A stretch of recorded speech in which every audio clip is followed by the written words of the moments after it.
Bonjour. Bonne nouvelle. La situation s'améliore. Les données les plus récentes concernant la pandémie de COVID-19 sont encourageantes.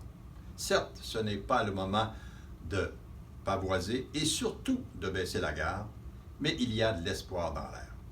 Preuve en est, nous sommes entrés dans une période de déconfinement progressif. Cependant, il faudra continuer à respecter les règles concernant la distanciation sociale, le confinement pour certains groupes plus à risque et bien sûr les règles d'hygiène les plus élémentaires qui sont recommandées par la santé publique.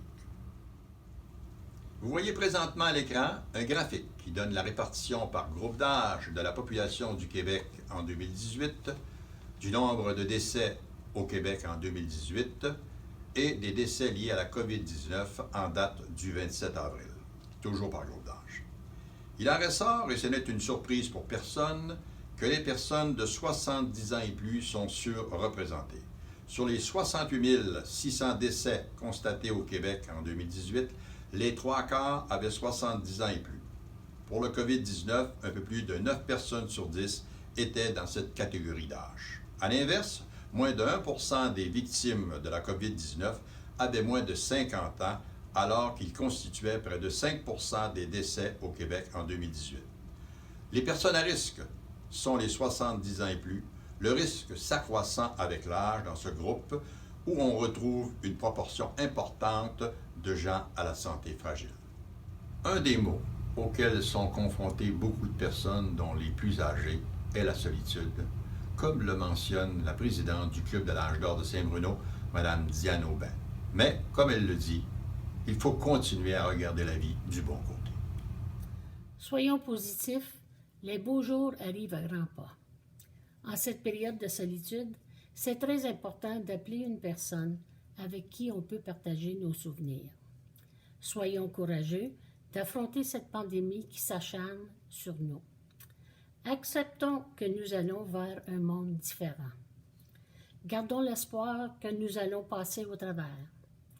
Surtout, gardez un bon moral. Après la pluie, le beau temps. Le beau temps est à nos portes. Les arbres se préparent à l'éclosion de bourgeons et bientôt nos balcons et nos cours seront fleuris. Sortez dehors, gardez la distance requise et souriez à un voisin ou un passant.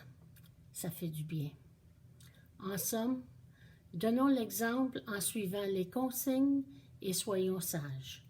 La vie est belle et pour ma part, je suis convaincue que ça va bien aller. Merci, Mme Saint-Aubin. Nous espérons de tout cœur que les choses se replaceront le plus rapidement possible afin que votre organisme puisse reprendre ses activités. Il faut cependant être conscient que ce ne sera pas avant plusieurs mois. J'aimerais maintenant porter à votre attention une belle initiative d'une entreprise de Saint-Bruno.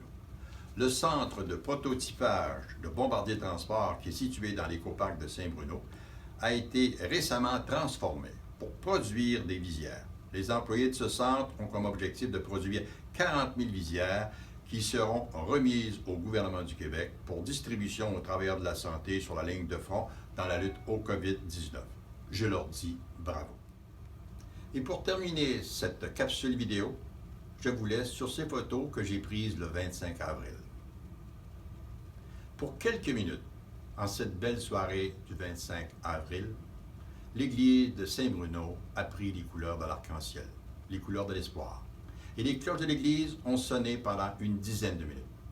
Nous n'étions que quelques-uns à admirer ce magnifique spectacle, l'événement n'ayant pas été publicisé pour, bien sûr, des raisons d'attroupement.